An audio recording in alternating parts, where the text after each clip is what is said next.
This morning, President Biden is celebrating the holidays with his family as he gears up for a grueling presidential campaign ahead and a rematch against the man he defeated in the last election.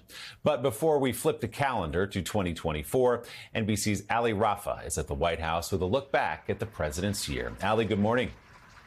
Good morning, Willie. President Biden's third year in office presented a slew of challenges, both here at home and around the world. The economy, specifically promoting his Bidenomics agenda and combating inflation, remaining a major focus for the president and for voters.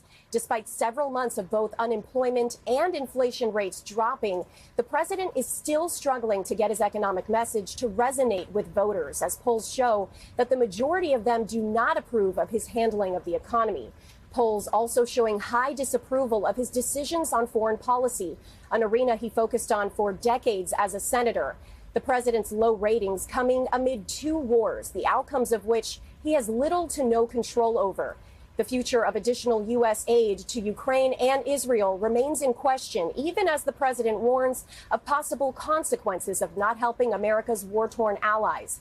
Mr. Biden this year making visits to Ukraine a year after Russia's invasion and to Israel at the start of its war with Hamas.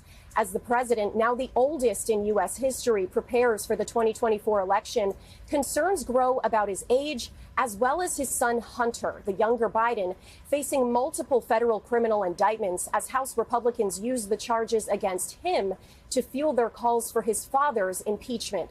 All of this happening as the campaign readies itself for what's largely expected to be a Biden-Trump rematch, Willie. More on that campaign in just a moment. Meanwhile, Allie, chaos on the other end of Pennsylvania Avenue this year that began with a long, strange battle for Kevin McCarthy to become Speaker of the House, and now it ends with his announcement that he's leaving Congress.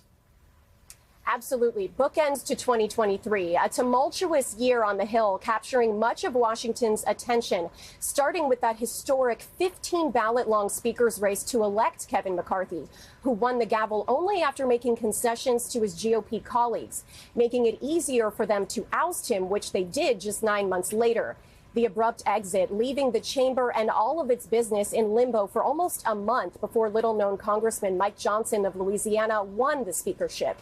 As you said, former Speaker McCarthy now expected to leave Congress at the end of his term, and another member made a dramatic exit this year. Now former New York Congressman George Santos expelled from Congress in the wake of repeated lies, ethics violations, and alleged financial crimes to which he's pleaded not guilty. Now, Congress did manage to pass some major legislation amid this year's drama. And while they did avoid a government shutdown twice in 2023, major funding deadlines loom early in the new year, Willie. As you say, perhaps more chaos just around the corner. Allie Raffa at the White House for us this morning. Allie, thanks so much. Hey, thanks for watching. Don't miss the Today Show every weekday at 11 a.m. Eastern, 8 Pacific on our streaming channel, Today All Day. To watch, head to today.com/allday or click the link right here.